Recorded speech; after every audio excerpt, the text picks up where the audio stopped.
નમસ્કાર, real voice of ઇન્ડિયામાં આપનું સ્વાગત. હું છું નેહલ. નજર કરી હેડલાઇન્સ પર.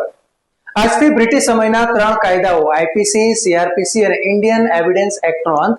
ભારતીય ન્યાય સંહિતા, ભારતીય નાગરિક સુરક્ષા સંહિતા અને ભારતીય સાક્ષી અધિનિયમ બન્યો અમલી. નવા પોલીસ કાયદાઓ અંગે તમામ પોલીસ અધિકારીઓને અપાઈ છે તાલીમ. ગુજરાતમાં જામ્યું ચોમાસું. રાજ્યના 211 તાલુકામાં 6 ઇંચ સુધી ખાબક્યો વરસાદ. સુરતના પલસાણામાં સૌથી વધારે 6 ઇંચ વરસાદ ખાબક્યો.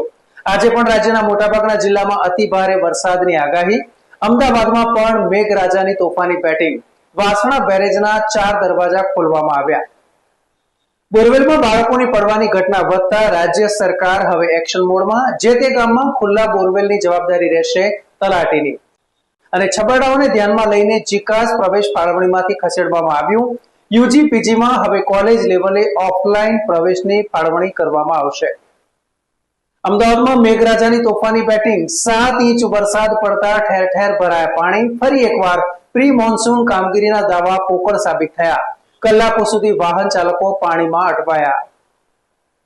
ગુજરાત વિદ્યાપીઠ હવે 2 પાળીમાં ચાલશે. ગત વર્ષ કરતા 400 વિદ્યાર્થી વધ્યા. ગાંધીજીએ કરી હતી ગુજરાત વિદ્યાપીઠની સ્થાપના.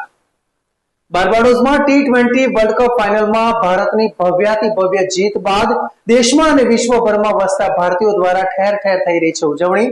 સૂર્યકુમાર યાદવે પકડેલા કેચની ઠેર ઠેર થઈ રહી છે પ્રશંસા. તો વડાપ્રધાન મોદીએ દેશવાસીઓને ટીમને આપી શુભકામના. વિરાટ કોહલી તેમજ કેપ્ટન રોહિત શર્માએ યાદગાર જીત અપાવી. આંતરરાષ્ટ્રીય T20 માંથી નિવૃત્તિની કરી જાહેરાત. તો બીજા દિવસે રવિન્દ્ર જાડેજાએ પણ આંતરરાષ્ટ્રીય T20 માંથી નિવૃત્તિની કરી જાહેરાત. કોચ દ્રવિડની પણ યાદગાર વિદાય. T20ની વર્લ્ડ કપ ચેમ્પિયન ભારત માટે બીસીસીઆઈએ ખેલાડીઓ પર કરી ધનવર્ષા. બીસીસીઆઈ ચેમ્પિયન ટીમને આપશે 125 કરોડનું ઇનામ. ચીન અને પાકિસ્તાનના જોખમને ધ્યાનમાં રાખીને ભારત સરહદ પર 15,520 કિલોમીટરનું રોડ નેટવર્ક તૈયાર કરશે. મહારાષ્ટ્રનું જાણીતું પર્યટક સ્થળ લોનાવાલામાં સર્જાઈ કરુણાંતિકા. એક જ પરિવારના 5 લોકો ધોધમાં તણાયા. 3ના મૃતદેહ મળ્યા. તો બાકીના 2ને શોધવા માટે રેસ્ક્યુ ઓપરેશન તેજ. જમ્મુ કાશ્મીરના રિયાસીમાં મંદિરમાં તોડફોડથી તણાવ. 12 શકમંદ ઝડપાયા. ન્યૂઝ, વ્યૂઝ અને એનાલિસિસ માટે આપ જોતા રહો રિયલ વોઇસ ઓફ ઇન્ડિયા. નમસ્કાર.